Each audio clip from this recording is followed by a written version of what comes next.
Boil করলাম, এবার boil হয়ে গেছে। এটাকে এবার ঠান্ডা জলে দিয়ে দেবো, নাহলে গায়ে গায়ে লেগে যাবে। কড়া বসিয়ে দিলাম ঠান্ডা জলে, একটুখানি দিয়ে তবে আর এটা গায়ে গায়ে লেগে যাবে না। আমরা জলটা ছড়িয়ে এটা রেখে দিলাম। কড়াটা গরম হলে সাদা তেল দেবো।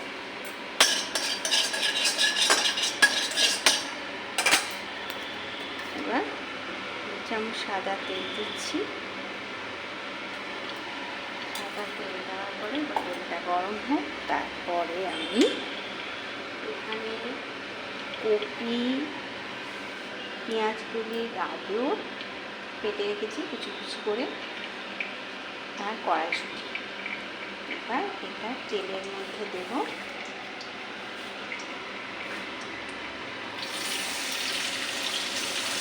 এটা একটু তেলের মধ্যে দিয়ে এটা একটু ভাজা ভাজা করবো যাতে সেদ্ধ হয়ে যায়। এটা দিলাম, এটা যাতে সেদ্ধ হয়ে যায় সেই জন্য একটু ভাজা ভাজা করবো। এর মধ্যে আমি দিয়ে দেবো নুন, স্বাদ মতো নুন দেবো, কারণ পাঁচটা সেদ্ধ করার সময় আমি একটু নুন দিয়ে দিয়েছিলাম যাতে পাঁচটার মধ্যে নুনটা ঢুকে যায়। এবার আমি দেবো হলুদ গুঁড়ো, অল্প হলুদ গুঁড়ো, কারণ আমরা ঝাল বেশি খাই না, তাই পাস্তা মশলার যে ঝালটা আছে ওই ঝালটাই থাকবে।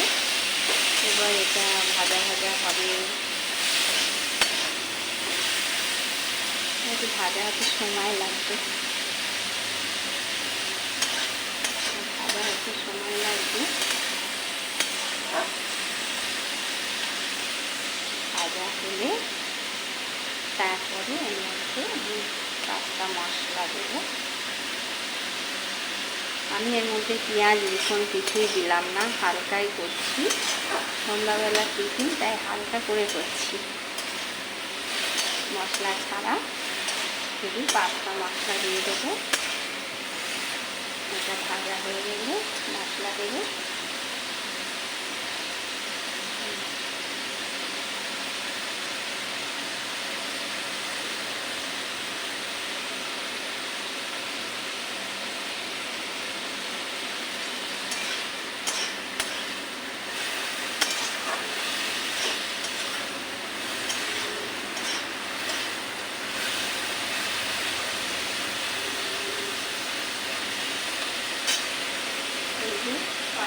জলে ভিজিয়ে রেখেছি, জলে ভিজিয়ে রেখেছি।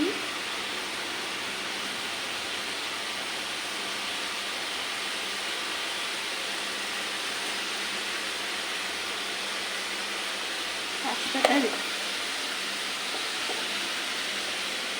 ঠান্ডা জলে ধুয়ে রেখেছি, তাই এগুলো জল হয়নি, ঝরা ঝরাই আছে।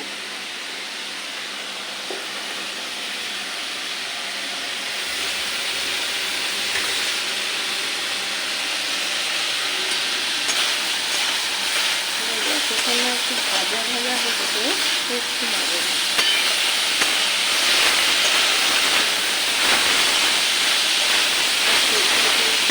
সময় লাগবে,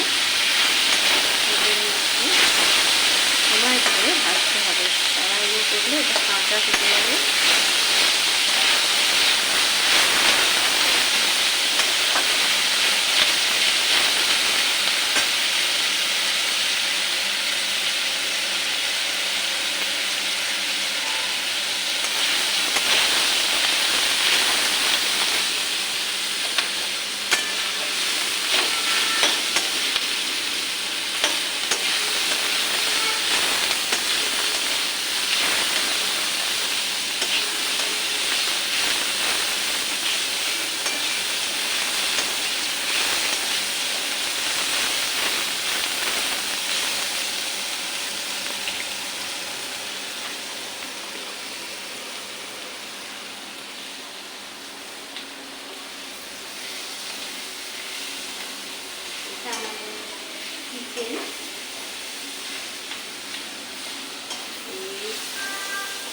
পনির ছিল, এখন নতুন পনির ছিল।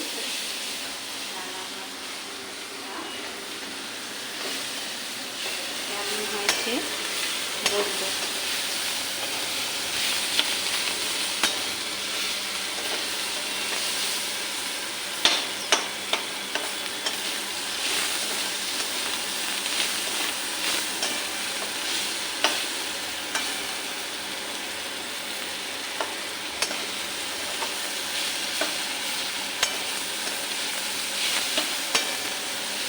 গেছে কি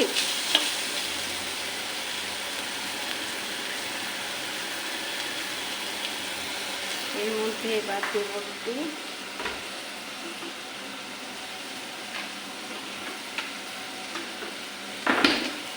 সোয়া সস,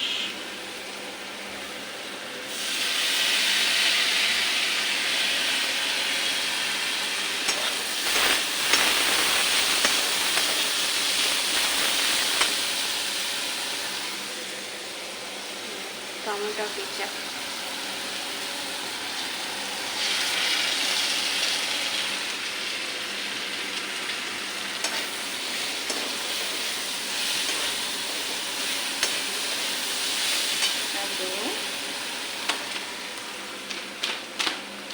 এবার দেবো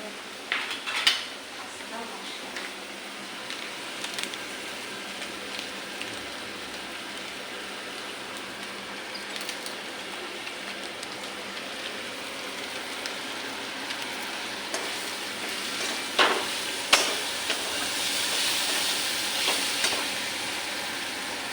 ভালো করে মিক্স করে নেব,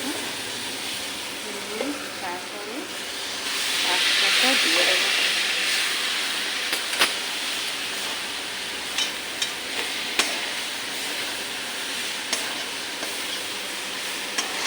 ভালো করে মিক্স করতে হবে পাস্তাটা সবজি মশলা সবার সাথে করে শুধু নাড়াচাড়া করে নিতে হবে, যাতে পাস্তার মধ্যে মশলাগুলো ঢুকে যেতে পারে।